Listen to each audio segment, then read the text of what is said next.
যে কোনো একটা ছিদ্রে প্রথমটা দেবে, হয়ে গেল।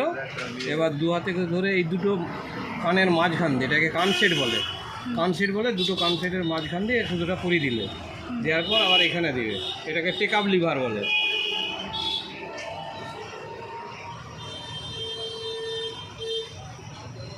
এটা দেওয়ার পর এখানে হলো একদম এইখানে নেওয়ার পর এবার ছুটে দিবে।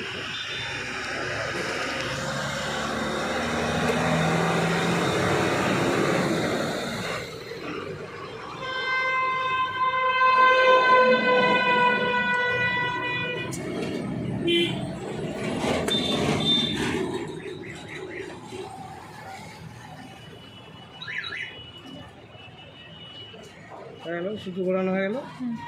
এটাকে ববিন কেস বলে, এটা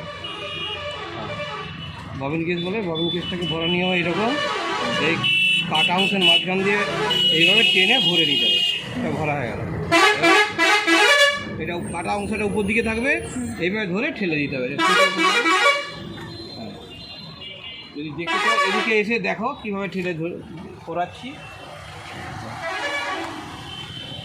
এটা লাগলো ঠিক এখানে লাগিয়ে দিয়ে ঠেলে দিলাম, হয়ে গেলো, ছেড়ে দিলাম, হয়ে গেল। এবার একটা উঠানামা করলে সোজা, একবার উঠানামা করলে সুতোটা উঠে যাবে, সুতোটা উঠে গেল, উঠে গেল। দুটো সুতোকে ওদিকে করে দেবে, দুটো সুতোকে এদিকে করে দেবে, দিয়ে এটা বন্ধ করে দিলাম।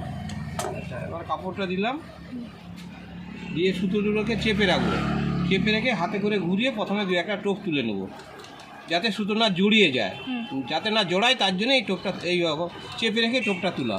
এবার এরপর রানিং করবো, ছেড়ে দিয়ে এবার রানিং করবো, সেলাই হতে থাকবে।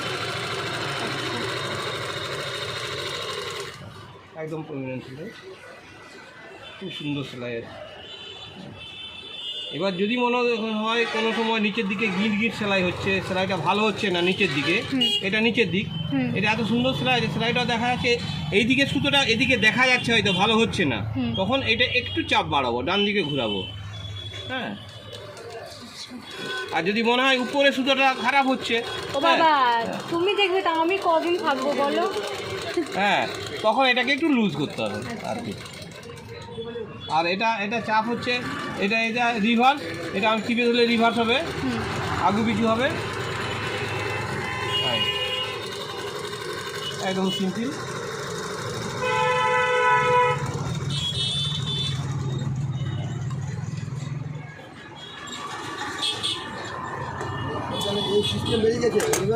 হ্যাঁ, বলে তোমাদের তো পাবেনি, তাতে এই সিস্টেম নেই। আমি তাই দেখছিল রিভার্স দেখালাম, সিঙ্গেলে ওটা নেই।